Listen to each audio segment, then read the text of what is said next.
World Hearing Day.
अर्थात् विश्व श्रवण दिवसको अवसर पारेर यहाँ भेला हुनुभएका सम्पूर्ण महानुभावहरूलाई म प्रभा दवाडी वाक तथा श्रवण विशेषज्ञ र साथै यस कार्यक्रमकी सञ्चालिका हार्दिक स्वागत गर्दछु।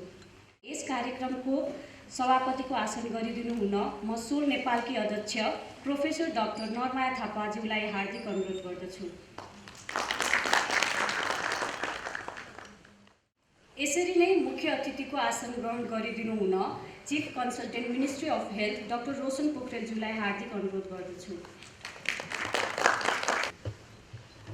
अतिथिको रूपमा आसन ग्रहण गरिदिनु हुन आँखा, नाक, कान, घाँटी तथा मुख स्वास्थ्य प्रमुख डाक्टर प्रकाश बुढाथोकीज्यूलाई हार्दिक अनुरोध गर्दछु।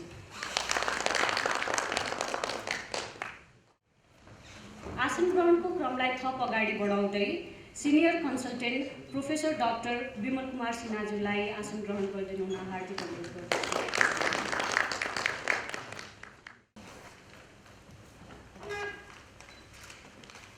यसरी नै आसन ग्रहण गरिदिनु हुन senior audiologist, speech language pathologist and father of speech and hearing Nepal mister Sureshwar लाडकर्णज्यूलाई आसन ग्रहण गरिदिनु हुन हार्दिक अनुरोध गर्दछु।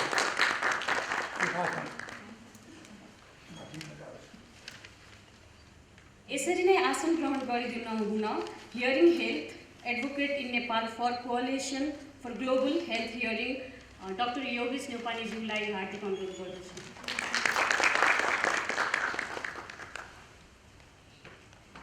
आसन ग्रहणकै क्रमलाई थप अगाडि बढाउँदै म कक्लियर इम्प्लान्ट ग्रुप नेपालकी अध्यक्ष डाक्टर पविना रायमाज्यूलाई आसन ग्रहण गरिदिनु हुन हार्दिक अनुरोध गर्दछु। यसरी नै आसन ग्रहणका लागि speech and hearing association of नेपालकी अध्यक्ष श्री सुस्मिता श्रेष्ठज्यूलाई हार्दिक अनुरोध गर्दछु। आसन ग्रहणकै क्रमलाई अगाडि बढाउँदै इयर केयर नेपालका अध्यक्ष डाक्टर मिलन महर्जनज्यूलाई हार्दिक अनुरोध गर्दछु। कार्यक्रमलाई थप अगाडि बढाउने क्रममा सोल नेपालकी अध्यक्ष तथा यस कार्यक्रमकी सभापति प्रोफेसर डाक्टर नरमाया थापाज्यूलाई स्वागत मन्तव्य राखिदिनु हुन हार्दिक अनुरोध गर्दछु। सबैका लागि श्रवण सुरक्षा, जाँच, सम्वाद र उपचार भन्ने नाराका साथ आज हामी विश्व श्रवण दिवस मनाइरहेका छौँ र हाम्रो निमन्त्रणा स्वीकार गरी यस जनचेतनामूलक कार्यक्रममा पाल्नुभएका सम्पूर्ण महानुभावहरूलाई म हार्दिक स्वागत गर्न चाहन्छु।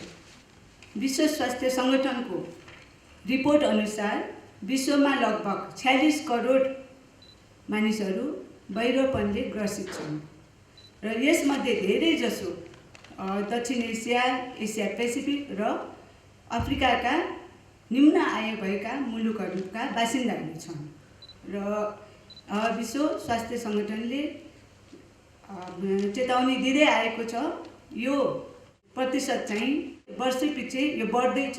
केही वर्षमा 1/4 जनसङ्ख्यामा श्रवण शक्तिको समस्या आउने जानकारी अथवा चेतावनी दिँदै आएको छ र केही वर्ष अगाडिको तथ्याङ्क अनुसार नेपालमा लगभग 15% मानिसहरूमा यस किसिमको अपाङ्गता छ र यसमा 50% भन्दा बढी विशेष गरी बच्चाहरूमा रोकथाम गर्न सकिन्छ र हामी सबैलाई थाहा छ रोग लागेर उपचार गर्नुभन्दा रोग लाग्नुबाट बच्नु धेरै उत्तम हुन्छ।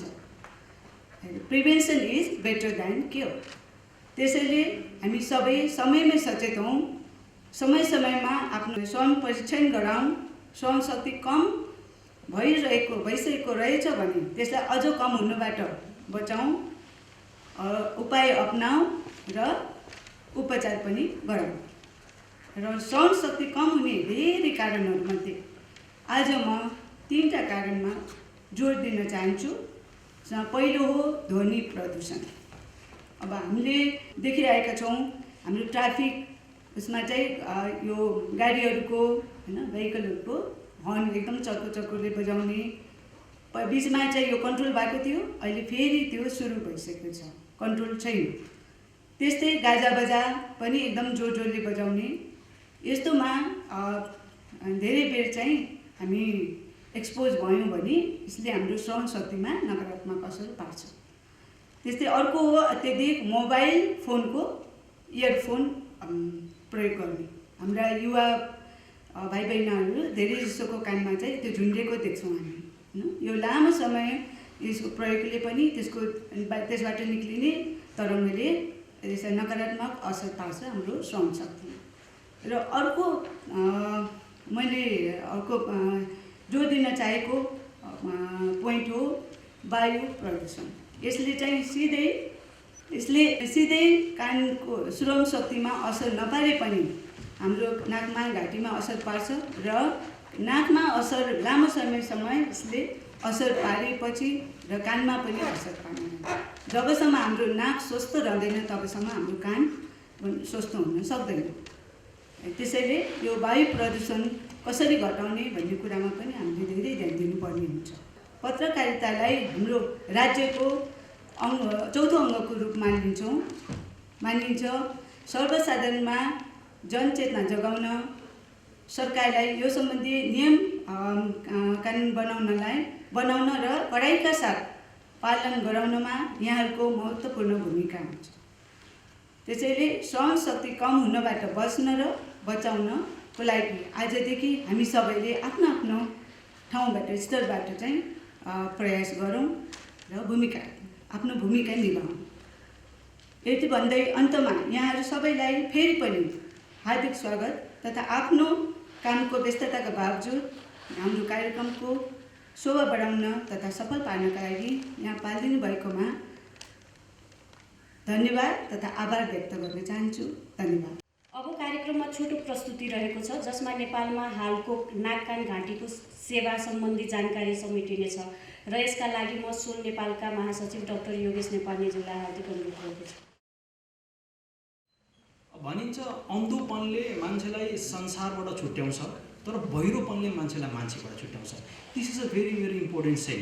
Blindness separates people from the world but hearing or deafness is separates the people from people. सँगै भएर पनि अलग बस्नुपर्छ। यो एकदमै त्यति प्यालेटेबल कुरो होइन, त्यति पच्ने कुरा होइन। बर्डन अफ डिजिज हेर्ने हो भने संसारको 5% मान्छेहरू केही न केही बहिरोपनले सताइएको छन् आजको स्ट्याटिक्समा, WHO को स्ट्याटिक्समा। तर यसलाई आजको यो सम्प्रेषणलाई 2050मा लाने हो भने आजभन्दा अब 29 वर्ष पछाडि जाने हो भने संसारको 25% पपुलेसनमा यसको प्रभाव देखिन जान्छ। भन्दाखेरि चाहिँ हामी कोठामा 4 जना मान्छे परिवारमा बसिसक्यो भने 1 जना मान्छे बहिरोपनले पीडित हुन्छ। यति धेरै प्रिभलेन्ट डिजिज हो। कम्युनिकेसन नै हुन पाउँदैन। हामी घरमा 4 जना बसिरहेको हुन्छ, एउटा मान्छे बहिरो भन्दा कति कमन भयो। पहिले भनिन्थ्यो हरेक 3 जना मध्ये 1 जनालाई टिबी हुन्छ। अबको 30 वर्ष पछाडि हरेक 4 जना मध्ये 1 जनालाई बहिरोपनले सताउँछ। This is very prevalent disease. र अहिले पनि हेर्ने हो भने यसको प्रिभलेन्स हेर्ने हो भने 1/3 मान्छे जो 65 इयर्स एबोभ छन् उनीहरूमा बहिरोपनको शिकारले छन् अथवा they are having some sort of hearing disabilities. 1/3 of the people above 65 years of the age. बहिरोपन संसारको दोस्रो प्रमुख डिसेबलको कारण हो। Means out of lot of disabilities hearing loss and its problem is second most challenging type of disabilities. गहिरो हामी जस्तो गरिब मुलुक जहिले पनि पीडितै हुन्छौँ। सो हामीले हेर्ने हो भने हाई इन्कम पपुलेसन भएको कन्ट्रीभन्दा लो इन्कम भएको कन्ट्रीहरूमा यसको डिजिज बर्डनहरू बेसी छ। अरू कन्ट्रीमा हेर्ने हो भने लगभग 9 to 10% छ भने हाम्रो जस्तो देशमा 21 देखि 25% छ। It is so privilege. Roughly about 43 crores people are suffering from hearing disability around the globe. Distribution हेर्ने हो भने जुनै पनि एज ग्रुपमा 14 वर्षभन्दा कमको हुनसक्छ अथवा 65 वर्षभन्दा माथि हुनसक्छ। All are prevalent most commonly in low socio-economic countries like ours. Ratio हेरौँ त हामीले आज हामी यो कन्डिसनमा छौँ भने disabled hearing loss is gradually increasing. यो घट्ने क्रममै छैन। Estimated by 2050 is roughly about 900 million people. So यसले के भन्छ WHO ले हिजो भर्खर रिलिज भएको स्ट्याटिक्समा के भन्छ भने by 2015 1 in 4 people will have some degree of hearing loss. हामी आज 40-50 जना छौँ होला, 10 जना त अब 2050 मा बहिरो नै हुने रहेछौँ। सो कमन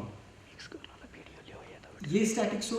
अब बहिरोपन त छ तर सेवा कतिले पाइरहेको छ त। There is lot of gap between the service provided and service gain. So 17% पपुलेसनमा मात्रै सर्भिस पाइरहेको छ, 83% पपुलेसनले सर्भिस पाइरहेको छैन। यो हाम्रो मात्रै होइन, संसारभरिको चाहिँ सर्भिस डेलिभरी र सर्भिस पाउनेको बिचको ग्याप हो। हाम्रो अब डेभलप कन्ट्रीहरूमा 2 to 4 child out of 1000 life birth they have got some sort of hearing loss, moderate to severe degree of hearing loss भने हाम्रो जस्तो कन्ट्रीहरूमा more than 10 infant out of 1000 life birth they have some degree of hearing loss. यति common छ यो। तर राम्रो कुरा के छ भने the good news to us that 60% of the hearing loss in children are preventable. भनेपछि आजदेखि नै हामीले काम गर्ने हो भने, सही मानेमा आजदेखि काम गर्ने हो भने 2050 को बर्डनलाई हामी धेरै नै कम गर्न सक्ने रहेछौँ। किनभने यही आज जन्मेको बच्चामा 2050 मा 30 इयर्सको हुन्छ, यसैले कन्ट्रिब्युट गर्छ धेरै।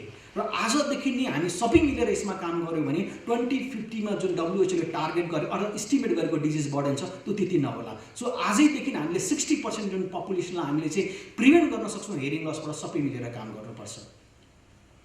हाम्रो नेपालको कन्डिसन कस्तो छ? यो त WHO ले दिएको सर्वेक्षण थियो अघिको। तर हाम्रो नेपालको स्ट्याटस के छ त? हाम्रो नेपालको स्ट्याटसमा धेरै स्टडीहरू भएको थिएनन्। 1993 मा एउटा स्टडी भएको थियो जसले के भन्छ भने 16.6% of the population was having some degree of hearing loss. Out of that 7.8% of the patient would having chronic ear disease. तर recent article publish by Maharjan et al which right here right now, she has out of 80,000 पपुलेसनको screen गर्दाखेरि रफली about 5.73% of the school age चिल्ड्रेनमा hearing loss छ out of. र अर्को उहाँले गर्नुभएको स्टडीमा चाहिँ 10.83% of the population they have got chronic otitis media. 10 जना स्कुलमा भएको बच्चाहरूमध्ये 1 जना क्रोनिक ओटाइटिस मिडिया छ। यही चाहिँ हामीले प्रिभेन्ट गर्न सक्छौँ। 10 अब यहाँ रफली अबाउट 6% मा हेरिङ लस छ। यसैलाई हामीले केही काम गऱ्यौँ भने मिहिनेत गर्न सक्छौँ। अघि म्यामले कुरा गर्नुभयो नोइज इन्ड्युस हेरिङ लस, यो एकदमै इम्पोर्टेन्ट हो। डेभलप कन्ट्री होइन, हामी जस्तो अन्डर डेभलप कन्ट्रीमा there was a study done by Chhetri et al, है, इट वाज डन इन 2018। उहाँहरूले साउन्ड मिटर लिएर भेरियस ठाउँमा, अब पुरानो स्टडी पनि छ, यो त 2018 को लेटेस्ट स्टडी हो यो। यसमा चाहिँ उहाँहरूले विभिन्न ठाउँहरूमा चाहिँ एउटा क्रस सेक्सनल स्टडी गर्नुभएको थियो। त्यो मध्ये चाहिँ सबभन्दा लाउडेस्ट प्लेस वाज इन सातो बाटो, अदरवाइज इन पुतली सडक एन्ड सातो बाटो, where the sound was above 80 decibel. 80 decibel भन्दा माथिको चाहिँ साउन्ड चाहिँ WHO ले रिकमेन्ड गर्दैन। सो यो त 2018 मा थियो, जुन बेला मेरो विचार छ नेपालमा अघि कुरा गरेको जस्तै हर्नहरू अलिकति कम भइसकेको थियो बेला लगाउनु। अब फेरि त स्केल भएको छ भने पछाडि त अब त काठमाडौँको धेरै ठाउँहरूमा चाहिँ पर्मिसेबल साउन्डभन्दा बेसी साउन्ड प्रोडक्सन भइरहेको छ। यसले पनि हेरिङ लस गर्छ। अब नेपालमा को चाहिँ who all are working for to prevent deafness and hearing loss? Government of Nepal obviously, ENT doctors, audiologist and speech language pathologist, health worker and organization and NGOs। तर ह्युमन रिसोर्स हेर्नुभयो भने नेपालमा registered ENT doctors अहिलेसम्म सोसाइटीमा देश only 996, unregistered अझै 25 जनाबाट बढेर 30-40 जना पुग्नुभयो होला। बट रेसियो जस्तो एकजना डक्टरले अहिले पनि 1.5 लाख मान्छेलाई हेर्नुपर्छ। यो सम्भव नहुने कुरा हो। र audiologist and speech language pathologist registered अहिले 68 हुनुहुन्छ, तर प्रायः जस्तो 30% नेपाल बाहिर गइसक्नुभयो। सो रेसियो उहाँको हेर्दाखेरि चाहिँ एकजना अडियोलोजिस्टले 5 लाख मान्छेलाई हेर्नुपर्छ, तर अझै बेसी छ किनभने 30% त हामीले काउन्टै गरेको छैन जो बाहिर जानुभएको छ। सो पपुलेसन निड र जसले हामीले सर्भिस दिन्छौँ उनीहरूको बिचमा डिस्क्रिपेन्सी एकदमै बेसी छ। त्योभन्दा बाहिर चाहिँ हामीसँग डेटा नभएको चाहिँ अडियोमेट्रिसियन हुनुहुन्छ, साइन ल्याङ्ग्वेज इन्टरप्रेटर र ट्रेनरहरू हुनुहुन्छ, टिचर्स अफ डेफ एन्ड डम हुनुहुन्छ र हेरिङ एड टेक्निसियनहरू हुन्छ। उसको चाहिँ डेटा हामीसँग छैन। अर्गनाइजेसनहरू like impact Nepal, soul Nepal, यो WHO, सान, सिङ, CBM, ear care Nepal, ear Nepal, यी सबै अर्गनाइजेसनहरूबाट चाहिँ हामीले केही न केही कन्ट्रिब्युसन गर्न खोजिरहेको छौँ। हामीले के फोकस गरिरहेको छौँ त अहिलेसम्म भन्दाखेरि चाहिँ हामीले स्कुल बेस्ड प्रोग्रामहरू रन गर्छौँ। यो सबै अर्गनाइजेसनहरूले कुनैले स्कुल बेस्ड प्रोग्राम रन गर्नुहुन्छ, कुनै सर्जिकल क्याम्प गर्नुहुन्छ, कुनै प्रिभेन्टिभ वेमा मिडियामा जानुहुन्छ। सो ओभरअल सबै अर्गनाइजेसनले के काम गर्नुहुन्छ भन्ने कुराको यो जेस्ट हो। स्कुल हेल्थ प्रोग्राम रन गरिन्छ, फोकस हस्पिटल सर्भिसहरू रन गरिन्छ, स्पेसलाइज ट्रेनिङहरू हामीहरू तपाईँलाई प्रोभाइड गर्छौँ ट्रेन मेन पावर जेनेरेट गर्नको लागि, distribution of the free hearing aids, community based outreach medical and surgical camp, training to the medical person and creating awareness among the public through newspaper, TV, radio, सबै कुराहरू। अब सर्भिसको लेभलमा हामी कहाँ stand गर्छौँ त, हामीले के सर्भिस कहाँ प्रोभाइड गर्न सक्छौँ। So service level is generally in community, primary health care, secondary and tertiary. हामीले प्राइमेरीमा जस्ट अवेरनेस कुराहरू पुऱ्याउन सकिरहेको छौँ। यो तपाईँ कम्युनिटीमा, प्राइमेरीमा अवेरनेस र मेडिकल ट्रिटमेन्टहरू, र सबै चिज सेकेन्डरी र टर्सरी लेभलमा मात्रै छन्। सर्जरी हुने, ट्रेनिङ दिने, हेरिङ एड्सहरू दिने सबै टर्सरीमा छन्। यो कुरा चाहिँ हामीले बढाउनु पर्यो, यो कुरा अवश्य नै बढाउनुपर्छ। च्यालेन्जेस चाहिँ के छ त, high prevalence disease, less human resources है, र प्रिभिलेन्स किनभने एकदमै अब वर्ल्ड वाइडै 7 to 8% प्रिभिलेन्स छ भने त हाम्रो नेपालमा त राम्ररी स्टडी गर्ने भने त द प्रिभिलेन्स इन्क्रिजेस है। सो हाम्रो च्यालेन्ज भनेकै चाहिँ एउटा चाहिँ हाई प्रिभिलेन्स डिजिजमा धेरै कम मेन पावरले काम गरिरहेको छ। सो HR रेसियो एकदमै कम छ। अब र प्रोभिन्सियल सर्भिसहरू पनि मिनिमम र ननमा एक्जिस्टिङ छ, सबै टर्सरी लेभलमा एक्जिस्ट गर्छ। सो इन्फ्रास्ट्रक्चर र मेडिकल इक्विपमेन्ट फेसिलिटी पनि सेकेन्डरी लेभलमा कम भएको हुनाले पनि ट्रेन मेन पावर त्यहाँ गए पनि उसले यथेष्ट काम गर्न सकेको छैन। सो हामीलाई आज चाहिँ हामीले सरकारलाई के सजेस्ट दिन चाहन्छौँ भने चाहिँ प्रिभेन्टिभ मेजरमा फोकस गरिदिनु पर्यो। जुन कुरामा चाहिँ पछि डिजिज लागेपछि जति गभर्मेन्टको खर्च हुन्छ, प्रिभेन्टिभ मेजरमा आज त्यो कुरा गरिदियो भने त्यो खर्च WHO को एस्टिमेसन अनुसार 1/10 रिड्युस हुन्छ अरे। 1/10 भनेको त कम होइन नि, जबकि 700 ट्रिलियन्स इन्भेस्टमेन्ट छ आज WHO ले प्रिभेन्टिभ मेजरमा भनौँ न डिजिज भइसकेपछि ट्रिटमेन्ट गराउनमा त्यति बेसी खर्च गर्छ, र त्यसलाई प्रिभेन्टिभ मेजरमा लाने भने 1/10 मात्रै खर्च हुन्छ। So we should focus on that. We should scale up the ear care services all over the Nepal. More school screening प्रोग्रामहरू रन गर्नु पर्यो हामीले। न्युबर्न चाइल्ड स्क्रिनिङ प्रोग्रामलाई अझै बेसी फोकस्ड र टार्गेटेड ग्रुपलाई अझै बेसी टार्गेट गर्नु पर्यो। अर्ली इन्टरभेन्सनको लागि फोकस गर्नै पर्छ, किनभने अर्ली इन्टरभेन्सन गऱ्यो भने अर्ली प्रिभेन्सन हुन्छ, अर्ली प्रिभेन्सन भयो भने बर्डन अफ डिजिज कम हुन्छ। अवेरनेस हामीले जेनरल पपुलेसनमा गर्नै पर्छ। प्रयासले भन्ने के छ भने बहिरोपनमा दुखाइ हुँदैन, दुखाइ नभएपछि मान्छेलाई मतलब हुँदैन, तर यसले मानसिक दुखाइ कति हुन्छ पछि त्यो बहिरोपन भएको मान्छे छ उसलाई सोध्नुपर्छ। नदुख्नु, तनमा नदुख्नु अलग्गै कुरा, मनमा दुख्नु अलग्गै कुरा। सो हामीले यसरी अवेरनेस क्रिएट गर्नु पर्छ। हामीले अब हेरिङ एडहरू अथवा कुनै सर्जरीहरू निड छ भने चाहिँ गभर्मेन्टको लेभलमा त्यो फ्री हुनसक्छ अथवा केहीमा हुनसक्छ, प्रोभाइड गर्नैपर्छ। र यति मात्रै गरेर हुँदैन, जसको बिग्रिसकेको छ उसलाई रिहाइड्रेसनमा पनि फोकस गर्नैपर्छ। So more training to the grassroot worker र ड्रग रिटेलर एन्ड डिस्पेन्सर। यसमा चाहिँ के हुन्छ भने बिरामी एउटा समस्या लिएर आउँछ, अटोटक्सिक ड्रग्सहरू प्रोभाइड गरिदिरहेको हुन्छ। यसले पनि हामीले ड्रग रिटेलरहरूलाई अथवा ड्रगले डिस्पेन्स गर्छ फार्मासिस्टहरूलाई पनि यो कुरा सिकाउने हो भने अटोटक्सिसिटी जुन चाहिँ ENT सर्जनले पनि सोचेको हुँदैन यो ड्रग्सले अटोटक्सिसिटी गरेको हुन्छ, त्यो ड्रग डिस्पेन्सरले कसरी सोध्छ, उनीहरूलाई हामीले ट्रेनिङ गर्न सक्यो भने पनि यो कुराहरू धेरै कम हुन्छ। So thank you so much for your attention. Thank you, Yogesh, for the opportunity. म Air Care Nepal since 2013 as a chairperson and a full-time volunteer काम गरिरहेको छु। Who are we? We are a very small organization. I'm very happy to say that. We are a small organization, but I think we have done a substantial amount of work in a very short period of time. 2013 मा establish गरेको हामी 2-4 ENT doctors, audiologist र few फ्रेन्ड्सबाट हामीले चाहिँ school based ear health प्रोग्राम्सहरू, I think we are the only organization in Nepal conducting purely school based ear health programs. खुसी लाग्छ आज हाम्रो डाक्टर रोशन र प्रकाशहरू हुनुहुन्छ फ्रम द गभर्मेन्ट। हाम्रो सर्भिस चाहिँ we are providing purely to the government and community schools of Nepal, especially 99.9% of our service is purely to the government schools of government school children. As you have seen data, कि नेपालमा nearly 60% of the hearing loss in pediatric age group is due to preventable causes. More than 60% बच्चाहरूमा स्कुले नानीहरूमा specially less than 16 वर्ष सानो उमेरका नानीहरूमा hearing loss is due to preventable causes.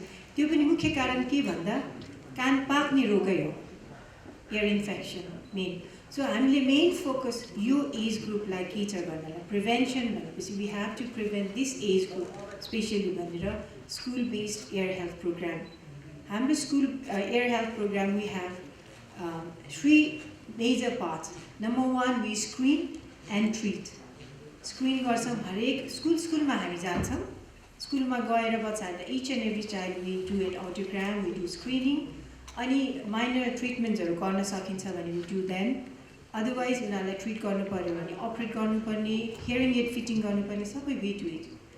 One of the most important part what we do other than screening and treatment is education. I think यो एकदमै important part हो. हामी बच्चाहरूलाई each and every child classroom मा बच्चाहरूलाई कान स्वास्थ्य ear and hearing care भनेर through media different we have songs, we have videos, we have PowerPoint, we do PowerPoint presentation, the information material wara bachhaharulai we educate them about ear and hearing problem. I think this is one of a very important part of our program. I'm very proud to say that in less than 7 years and a very, very small number of dedicated women mostly, but yes, of course, men behind us, we have screened nearly 80,000 children from 15 districts of Nepal. 15 वटा जिल्लाहरुमा यता east सोलुखुम्बुदेखि लिएर वेस्टमा हुम्ला जुम्ला डोल्पा धेरै दुःख गरेर धेरै दिन हिँडेर हामीले यो सर्भिस प्रोभाइड गरिसकेका छौं र I'm sure we are dedicated to provide even more and more in coming days. र last I would want to mention that हाम्रो data अनुसार after screening 80,000 अहिले पनि preventable cause like ear infection is the main cause of hearing loss in these children, which I think as Dr. Sabarununcha from Health Ministry, if we can join hands together, if we can bring this 10% down to 0, which can be easily prevented with a just awareness program, a good national policy मा integrate garyo bhane preventive hearing loss, I think we can reach this goal in definitely by 2030 if we have your support. Thank you so much. धन्यवाद. सबैलाई पहिलो त म धन्यवाद दिन चाहन्छु यस कार्यक्रममा बोलाएर आफ्नो केही कुराहरू राख्ने पनि मौका दिएकोमा। आज WHO ले 2020 मा जुन वर्ल्ड हियरिङ डेको एउटा थिम हैन हियरिङ फर अल को थिममा जुन मनाइरहनु भएको छ, यहाँहरु सबैजनालाई म शुभकामना पनि दिन चाहन्छु। हामी सबैलाई थाहा छ हियरिङ कति इम्पोर्टेन्ट छ। कम्युनिकेसनको दुनियाँमा कम्युनिकेसन राम्रो हुन सकेन भने र अघिदेखि अब सबै विशेषज्ञहरू प्रेजेन्टर्सहरूले राम्रो प्रेजेन्टेसन्सहरू दिइराख्नु भएको छ। प्रिभेन्टेबल डिजिजहरू थुप्रै छ जसलाई हामीले घटाउन सक्यौँ भनेदेखि धेरै कुराहरू गर्न सकिन्छ र सायद WHO को स्पालिक पोलिसी लेभल मेकिङको मानिसहरूलाई पनि सजेसन्स अनि अरूलाई पनि सजेसन गर्ने खालको थिम बोकेर गइरहेको अवस्थामा आज पोलिसी लेभलमै बसिरहनु भएका हाम्रो प्रमुख विशेषज्ञज्यू अनि ENT, आई डेन्टलका डिरेक्टर पनि यहाँ भएको बेलामा यो कुराहरू राख्दाखेरि सान्दर्भिक पनि हुन्छ र अघि भने जस्तै हामी प्रोफेसनल्सहरू र पोलिसी लेभलमा बस्नुभएका ब्युरोक्रेट्सहरू पोलिसी मेकिङवाला मानिसहरूसँगै बसेर काम गर्न सक्यो भने निश्चित रूपमा पनि एन्ड अफ द डे हामीले पेसेन्ट्स र नेपाली जनताको लागि धेरै कुरा गर्न सकिने ठाउँ छ। र म मेडिकल एसोसिएसनको तर्फबाट चाहिँ के भन्न चाहन्छु भने हामीले पनि अहिले एकाडेमिक प्रोग्राम्सहरू विभिन्न खालका कुराहरू अवेरनेसका प्रोग्रामहरू पछिल्लो समयमा बढाउँदै आएका छौँ। अब बिचमा कोभिडले गर्दाखेरि थुप्रै कुराहरू गर्न पनि सकिएन, तर यद्यपि कोभिडमै पनि हामीले जनचेतनाको कार्यक्रमहरू चाहे डक्टर्स हेल्थ केयर वर्कर्सलाई ट्रेनिङको कुराहरू होला या पब्लिक्सहरूलाई अवेरनेसको कुराहरू पनि समय सापेक्ष हुने गरिकन गर्दै आइरहेकै छौँ। म चाहिँ मेडिकल एसोसिएसनको तर्फबाट जुन हाम्रो सोल नेपाल लगायत अरू विभिन्न योसँग जोडिएका सोसाइटिजहरू अथवा स्टेक होल्डर्सहरू हुनुहुन्छ उहाँहरूलाई के प्रतिबद्धता दिन चाहिँ चाहन्छु भने हामी मेडिकल एसोसिएसन जहिले पनि तपाईँहरूसँग तयार छौँ हातमा हात गरेर अगाडि बढ्नको लागि र पोलिसीमा मेकर्सहरूसँग पनि जानुपर्छ भनेदेखि पनि हामी एज अ डेलिगेसन जानुपर्छ भने केही कुराहरू छ भने पनि त्यसको लागि हामी जान तयार छौँ। अवेरनेसका कार्यक्रमहरू बोकेर जानुपर्छ भने हामी तयार छौँ, किनभने हाम्रो देशभरि नै ब्रान्चेसहरू छ र हामी जहिले पनि तयार छौँ। र त्यही अनुसारले नै अहिले मेडिकल एसोसिएसनको बिल्डिङमा हामीले सबै सोसाइटिजहरूलाई थुप्रै सोसाइटिजहरूलाई रुम्सहरू हामीले दिइसकेका छौँ। हामी एउटै छातामा छौँ र त्यहाँ भएको रिसोर्सेसहरूलाई पनि युज गर्न सक्नुहुनेछ। जस्तै आजको यो कार्यक्रम पनि अघि मैले डाक्टर योगेशलाई भनिरहेको थिएँ, प्रोग्राम पनि हाम्रो मेडिकल एसोसिएसनकै हलमा पनि गर्न सकिने अवस्था छ, किनभने हाम्रो अलरेडी आफ्नो बिल्डिङमा माथि हल छ जसमा हामी 300-400 जना अटाउन सकिन्छ भने अब हामी अरूलाई गुहार्न जानुपर्ने अवस्था छैन। हामी आफैमा अब आत्मनिर्भर हुन सक्ने अवस्था छ। हलहरू सानो कार्यक्रमहरू गऱ्यो भने पनि त्यस्तो खालको हल पनि छ, बिचको खालको पनि छ, ठुलो खालको पनि छ, त्यहाँको अरू रिसोर्सेसहरूलाई पनि युज गर्न सकिन्छ। र I always welcome all of you, अब अल दि सोसाइटिज जे पनि कार्यक्रमहरू गर्नुपर्छ त्यसको लागि हामी तयार छौँ। अगाडि बढ्नको लागि र अरू भविष्यमा आउने दिनहरूमा गर्ने कार्यक्रमहरूमा सँगै अगाडि बढ्नलाई प्रतिबद्धता जनाउँदै म बिदा हुन चाहन्छु। सर्वप्रथम त यस कानको समस्या ठुलो छ भन्दै महसुस गरेर नै विगत 2 वर्षदेखि नेपाल सरकारले कमसेकम जोडेर भए पनि आँखा, नाक, कान, घाँटी र मुख स्वास्थ्य चाहिँ खोलेको छ। त्यो अर्थ नै के हो भने नेपाल सरकारले पनि यसको गम्भीरता महसुस गरेकै हो र त्यही अनुसार चाहिँ यसले आफ्ना कार्यक्रमहरू चाहिँ सुरु गरेकै छ र त्यसअनुसार पनि अहिले पनि स्थानीय तहसम्मै पनि कानका कार्यक्रमहरू पुगेका छन्। 753वटै स्थानीय निकायमा विगत 2 वर्षदेखि महिला स्वास्थ्य स्वयंसेविका, स्कुलका स्वास्थ्य शिक्षक, स्कुलका विद्यार्थी र त्यस स्थानीय निकाय अन्तर्गत रहेका स्वास्थ्य कर्मीहरूलाई नाक, कान, घाँटीमा देखिने प्रमुख समस्याहरू, तिनीहरूको रोकथाम चाहिँ कसरी गर्न सकिन्छ र त्यसका साथसाथै हामीले गाउँघरमा प्रयोग गरिरहेका तौर तरिकाहरू कति वैज्ञानिक छन्, कति चाहिँ मनाले चाहिँ सुधार्नु पर्ने छ भन्ने कुराको जानकारी चाहिँ दिँदै आइरहेको छ। र त्यसको साथसाथै प्रदेश तहमा पनि टिओटी निर्धारण गर्नलाई र साथसाथै प्रादेशिक अस्पतालहरूमा पनि नाक, कान, घाँटी सेवा चाहिँ सुचारू गर्नुपर्छ भनेर जनशक्तिहरू करारमा लिएर र सामान खरिद गरेर भए पनि सेवा सुचारू गर्नको लागि पीपीपी मोडेलमा भनेर पनि प्रत्येक प्रदेशमा चाहिँ सशर्त बनाले चाहिँ अनुदान गएको छ, बजेट गएको छ। र सङ्घबाट पनि हामीसँग तथ्याङ्कहरूको चाहिँ अभाव भएको हुनाले त्यही अनुसारका नीति तथा कार्यक्रमहरू बनाउन गाह्रो भएको हुनाले हामीले यस वर्ष चाहिँ बेसलाइन सर्वे चाहिँ गर्दैछौँ र बेसलाइन सर्वे भइसकेपछि नेक्स्ट इयरको लागि पनि हामीले कानको रणनीतिको चाहिँ तयारी गर्ने र एक्सन प्लानहरू तयार गर्ने अनुसार र त्यही अनुसार चाहिँ WHO सँग पनि सहयोगको चाहिँ आशा गरेर अघि बढिरहेका छौँ। तर यति भनिरहँदा राष्ट्रिय स्वास्थ्य नीतिले नै के बोलिसकेको छ भने प्राथमिक लेभलसम्म पनि कानको सेवा चाहिँ लाई विस्तार गरिनेछ भनेर बोलिसकेको छ। त्यही अनुसार नै हाम्रो महाशाखा अन्तर्गत रहेको आधारभूत स्वास्थ्य सेवा र आकस्मिक स्वास्थ्य सेवामा पनि कानका केही सेवाहरू चाहिँ समेटिसकेका छन्। तर समस्या यहाँ हामीलाई के परेको छ भने त्यो सेवा दिनको लागि त हामीले के भइरहेका चाहिँ हाम्रा प्यारामेडिक्सहरूलाई चाहिँ ट्रेन गर्नु पर्यो कि सिटिभिटीबाट अब नयाँ एउटा प्यारामेडिक्सको चाहिँ कोर्स चाहिँ भनेर डेभलप गरेर चाहिँ उहाँहरूलाई चाहिँ रिक्रुट गर्नु पर्यो। किनभने नाक, कान, घाँटी रोग विशेषज्ञ हामी प्रत्येक स्थानीय तहमा अझ प्रत्येक वडामा चाहिँ जाँदैनौँ र पुग्दैनौँ पनि हो। त्यस कुरालाई पनि हामीले चाहिँ मध्यनजर गरेका छौँ र त्यही अनुसार सोलसँग पनि र स्टेक होल्डरसँग पनि हामी चाहिँ छलफलमा छौँ र त्यही अनुसार चाहिँ सम्भव भयो भने सिटिभिटीबाट एउटा चाहिँ असिस्टेन्ट कोर्स चाहिँ डेभलप गर्न सक्यो भने जो बेसिक हेल्थ सर्भिसमा राखेका जुन नाक, कान, घाँटीका चाहिँ सर्भिसहरू छन् र आकस्मिक स्वास्थ्य सेवा जुन चाहिँ संविधानले चाहिँ आधारभूत स्वास्थ्य सेवालाई निःशुल्क दिनुपर्ने र आकस्मिक स्वास्थ्य सेवा सबैको पहुँचमा हुनुपर्ने भनेर बोलिसकेको अवस्थामा संविधान त हामी चाहिँ बाँधिसकेका हुनाले पनि अहिले चाहिँ त्यस सेवालाई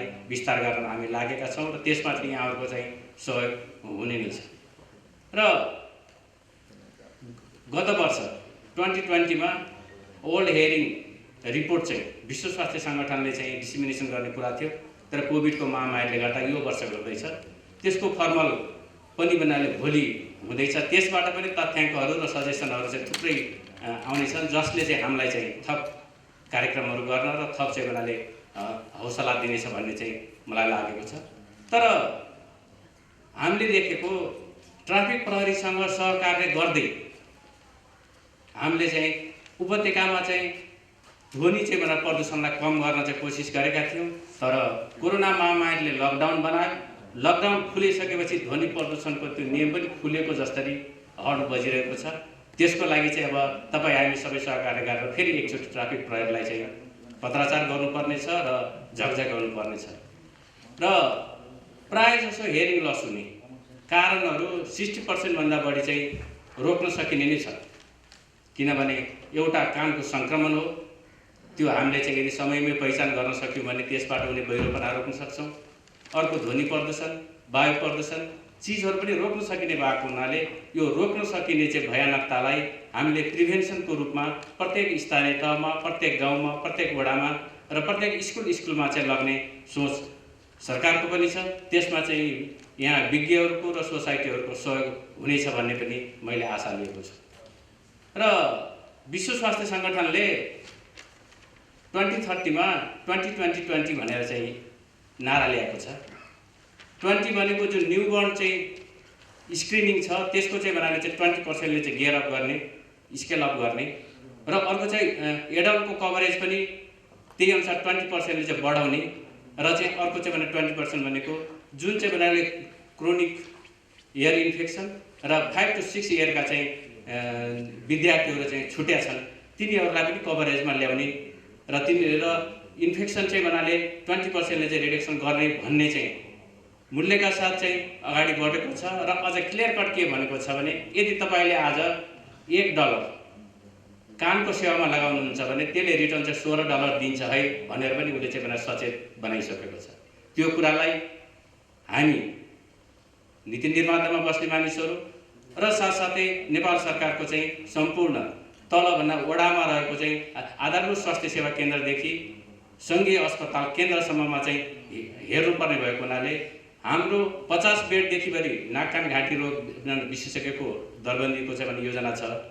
त्योभन्दा पहिले चाहिँ तल्लो तहमा चाहिँ असिस्टेन्ट लेभलहरू र अझ सकिन्छ भने अब भइरहेका प्यारामेडिकलहरूलाई नै ट्रेनिङ सम्बन्धी चाहिँ भने दिएर गर्नुपर्ने हुन्छ। त्यो ट्रेनिङको मोडल डेभलपमेन्ट गर्न र पाठ्यक्रम डेभलप गर्नलाई म यहाँ रहनुभएका विशेषज्ञहरूलाई हार्दिक अनुरोध गर्दै यस विश्व श्रवण दिवसले भोलिका दिनमा रोग र रोगले उत्पन्न गरेको सामाजिक, आर्थिक र चाहिँ पारिवारिक समस्यालाई न्यूनीकरण गर्न सफल होस् भन्ने शुभकामना दिँदै मेरो भनाइ यही टुङ्ग्याउँछु। धन्यवाद। सबभन्दा पहिले यस कार्यक्रममा केही शब्द राख्ने मौका दिनुभयो त्यसको लागि सुका महासचिवलाई हार्दिक धन्यवाद दिन चाहन्छु। र आगामी दिनमा नेपाल सरकारले अहिले नन कम्युनिकेबल डिजिजलाई अलिक बढी ध्यान दिँदै गएको छ, किनभने हामी कम्युनिकेबल डिजिजलाई अलिकति परास्त गर्दै नन कम्युनिकेबलतिर अलिकति ध्यान बढी दिन थाल्यो हुनाले अब आउने दिनहरूमा अघि डाक्टर प्रकाशले भनिसक्नुभयो, अब आउने दिनहरूमा चाहिँ हामी मेन्टल हेल्थका कुराहरूदेखिबाट लिएर हियरिङका कुराहरूदेखि लिएर आईका कुराहरूदेखिबाट लिएर अरू जुनलाई चाहिँ हामीले त्यति ध्यान दिन पहिले सकेका थिएनौँ त्यो डिजिजहरूलाई चाहिँ अहिले ध्यान दिने कोसिसमा छौँ। यसमा सबै स्टेक होल्डरहरूले साथ दिनुहुनेछ भन्ने आशा गर्दै अहिले बन्ने नयाँ नीतिमा पनि डाक्टर प्रकाशले सबै स्टेक होल्डरलाई लिएर नयाँ नीतिहरू बनाउनुहुनेछ भन्ने आशा गर्दै दुई शब्द राख्ने मौका दिनुभयो, यसको लागि धन्यवाद। यस कार्यक्रमको धन्यवाद ज्ञापन गर्नका लागि speech and hearing association of नेपालका पूर्व अध्यक्ष तथा senior audiologist speech language pathologist Shri Kabiraj खनालज्यूलाई अनुरोध गर्दछु र साथै म कार्यक्रम सञ्चालिका यस कार्यक्रमबाट बिदा हुने अनुमति माग्दछु। धन्यवाद। आफ्नो यहाँ आएर आफ्नो मन्तव्य व्यक्त गर्नुभयो, डेटाहरू प्रेजेन्ट गर्नुभयो र त्यसको लागि हामीले यस आयोजक समितिको तर्फबाट धन्यवाद दिनुपर्छ। सर्वप्रथम अब सधैँ चाहिँ हाम्रा चिफ गेस्ट हुनुहुन्छ, यस कार्यक्रमका चिफ गेस्ट स्वास्थ्य सेवा विभागका चिफ कन्सल्टेन्ट डाक्टर रोशन पोखरेलज्यू, उहाँले हाम्रो प्रमुख अतिथिको आतिथ्यलाई स्वीकार गरेर यहाँ हाम्रो चाहिँ समारोहमा आइदिनु भयो। अति व्यस्त बावजुदका कारण पनि र उहाँलाई म विशेष धन्यवाद दिन चाहन्छु।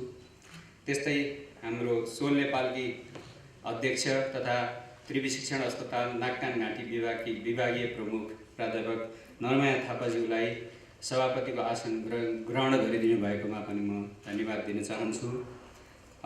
त्यस्तै अर्का धन्यवादका पात्र हुनुहुन्छ डाक्टर प्रकाश बुढाथोकी, जो स्वास्थ्य मन्त्रालय अन्तर्गत आँखा नाक कान घाँटी र मुख स्वास्थ्यका प्रमुख हुनुहुन्छ र उहाँलाई पनि म धन्यवाद दिन चाहन्छु। त्यस्तै नेपाल मेडिकल एसोसिएसनका चेयरपर्सन डाक्टर लोचन कार्कीज्यू हुनुहुन्छ, उहाँलाई पनि म धन्यवाद दिन चाहन्छु। त्यस्तै वरिष्ठ नाक कान घाँटी विशेषज्ञ त्यस्तै गरेर हाम्रो सोल नेपालका पूर्व अध्यक्ष प्राध्यापक डाक्टर विमल कुमार सिन्हाज्यूलाई पनि धन्यवाद दिन चाहन्छु। त्यस्तै कक्लेयर इम्प्लान्ट नेपाल ग्रुपकी अध्यक्ष doctor Pabina Raymajhi, speech and hearing association की प्रेसिडेन्ट श्रीमती सुस्मिता श्रेष्ठज्यू, त्यस्तै इयर केयर नेपालकी प्रमुख डाक्टर मिलन महर्जनज्यूलाई पनि संयुक्त रूपमा धन्यवाद दिन चाहन्छु। त्यस्तै धन्यवादकै क्रममा म father of speech and hearing Nepal तथा नेपालका प्रथम अडियोलोजिस्ट श्री सुरेश्वरलाल कर्णज्यूलाई पनि धन्यवाद दिन चाहन्छु।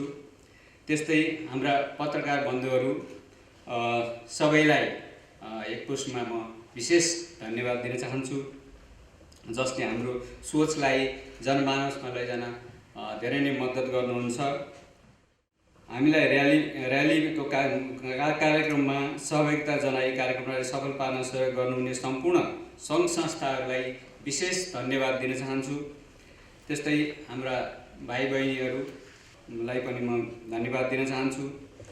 त्यस्तै हाम्रो यो प्रोग्रामलाई स्पोन्सर गर्ने एसियन फार्मास्युटिकल र सानोफी एभेन्टिजलाई पनि धेरै धेरै धन्यवाद दिन चाहन्छु। त्यस्तै त्रिवी शिक्षा अस्पताललाई विशेष धन्यवाद दिन चाहन्छु।